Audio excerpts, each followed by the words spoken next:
Hi, I'm Michelle with Bird Consulting, and I'm doing a video for you today on keeping a consistent look with your blog post images and how easy you can create those to save you time and energy and frustration when you're creating a post on your site.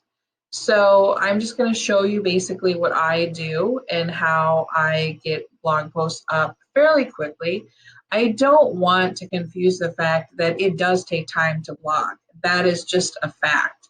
And there's no way to get around it. And depending on how far you are in the planning process for your blog post, it could take you anywhere from 15 or 20 minutes to upwards of half a day or a day, depending on how much you want to make adjustments. So having a set format that you always follow is really, really helpful for speeding up that process. So at the foundation of my site, what I hear from people is they like the look of this a lot. It's clean, it's consistent. A couple of unique things that I'm not going to get too much into detail in this video on are that I have all of my categories listed right here as a secondary menu. There's also a regular menu up here so that people can easily find what they're looking for based on the category.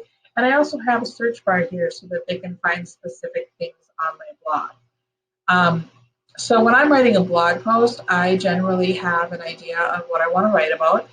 I generally have a few bullet points that I want to make sure that I cover, and I organize those bullet points. And I try to make sure that I have a point to what I'm sharing and that I talk about that in the article that I'm writing. I type right into the WordPress blog post area. If I don't finish the blog in one sitting, then I'll just save it as a draft, but I generally do finish them. So once I'm done, I'll go ahead and publish it. And I create my images using Canva. I do have Adobe Photoshop and Adobe Illustrator, but Canva is just such an easy tool to use that really makes things nice and easy. I find that Photoshop and Illustrator for something like this they're frankly overkill for this type of a task. So why not just use an online quick and easy system so that you can get your blog post out there quickly? So all of my blog posts the images are exactly the same size, and that is intentional because I wanted this unique look. And I actually went through my entire blog. I had my virtual assistant help me, and I redid all of the images so that they were consistent because over the years I changed themes and looks on my blog. So there were different sizes in different posts, and I really wanted a consistent look across the entire site. So I updated all of these, and what I did in Canva is I created a document, featured blog post for Bird Consulting, and I do have multiple pages, but you don't have to because unless you want to save them, you don't really need to do that. The reason I have multiple pages in here is sometimes I have a handful of blog posts that maybe I didn't quite finish and I'm ready to get all of them live, or I'm changing out pictures for something and I want to just be able to click and drag quickly in several things and then download them all at once. But typically you're only going to need one page in this document.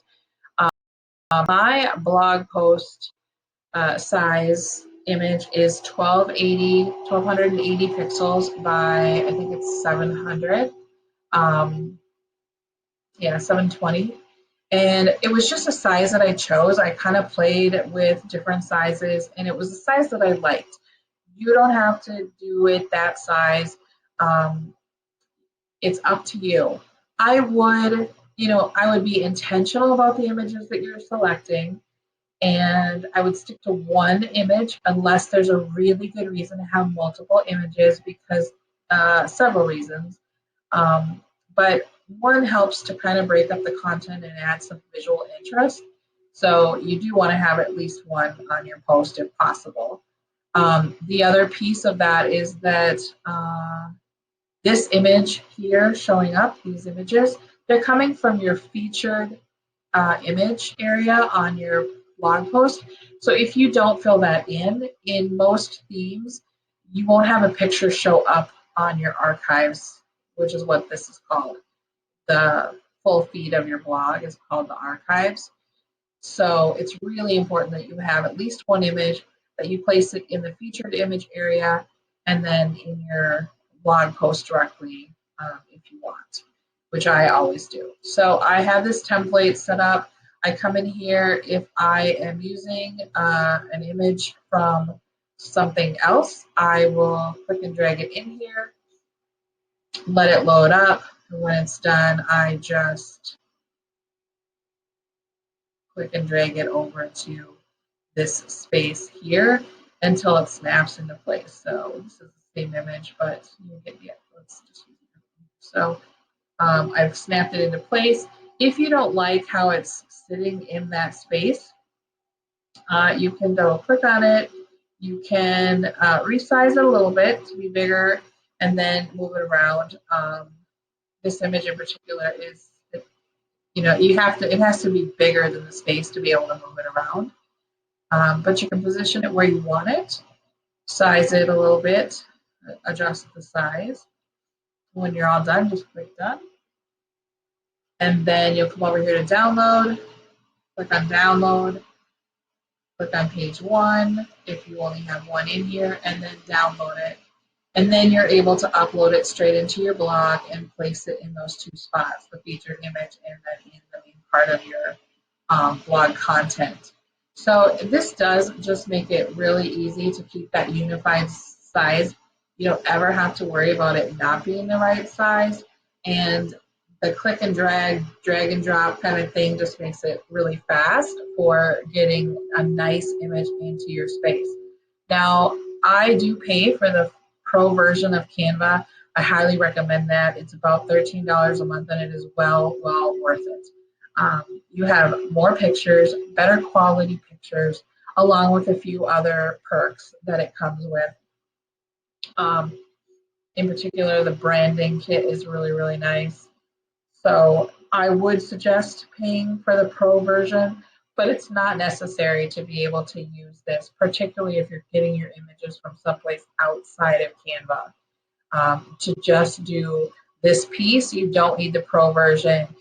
You can grab your images from a free source and then just upload them into Canva and use them that way. I'm pretty sure that option is available in the free version, or you just can use from the limited selection that they have in here. But they do have a fair amount, and there's a code down here if it's a paid for image. You're seeing a lot of pro images here, but you can filter it to only show free ones if that's what you want. So hopefully that was helpful. I usually finish a blog post if I'm pretty solid on my content, what I want to write about, in an hour with start to finish, including a blog, the image piece. Sometimes a little faster, sometimes takes me a little longer if I'm not as clear on my content or I get kind of writer's block in the midst of my post. But I would not be able to maintain this without some sort of system like this. And it is what's allowed me to blog fairly consistency since 2010. This is not my only blog. I have a personal site that I have used over the years. I haven't done much with it in a while, that has recipes and lifestyle kind of things on it. And then I also have a passion project that I recently started that I blog on as well. Just a quick tip for topics: you don't always have to write your own blog posts. And I think that that's something that kind of hangs people up sometimes. If you see an article or a YouTube video or something like that that you just either love or hate, I mean, hate is, if you don't like it, it still might be worth putting up on your blog post and saying, look, I'm, this bothers me, and here's why. And then just do, a short paragraph or two about why you're sharing the post that you're sharing, and then link to that post or embed that post into your post. So this article here that we were looking at before is actually a little bit about copywriting, and then a link to the actual article. It has a brief part, like a quoted part from the article, and then you can click to read the full post on HubSpot. So I do that a fair amount on and off with videos, with other articles that I find that I think are particularly helpful. And those can be done very quickly because you're basically copying and pasting a small part of the original article. You're writing a small paragraph or two about how you feel about what you're sharing, why you're sharing it, and then you're sticking that image in there that you made in Canva. And it's a really nice way to keep your blog fresh. The other tip that I want to share is, particularly if you are not blogging regularly, I would consider making sure that you don't have the dates of your blogs visible unless they are important to your content. But you'll do better if you can write more evergreen content, which means it's something that is valid whether it's today or 5 years ago or 5 years in the future. It's still good content. The more of that evergreen style content you can write, the better your blog will be, the easier it will be to keep up with it. And then you can just hide the dates. And unless somebody's visiting your blog regularly, they don't know if you last blogged yesterday or a month ago. So it's just a nice way to kind of hide that piece that isn't necessary for someone to see anyway, and be able to manage your blog in a way that works well for you. I hope that this was helpful. If you have any questions, don't hesitate to ask.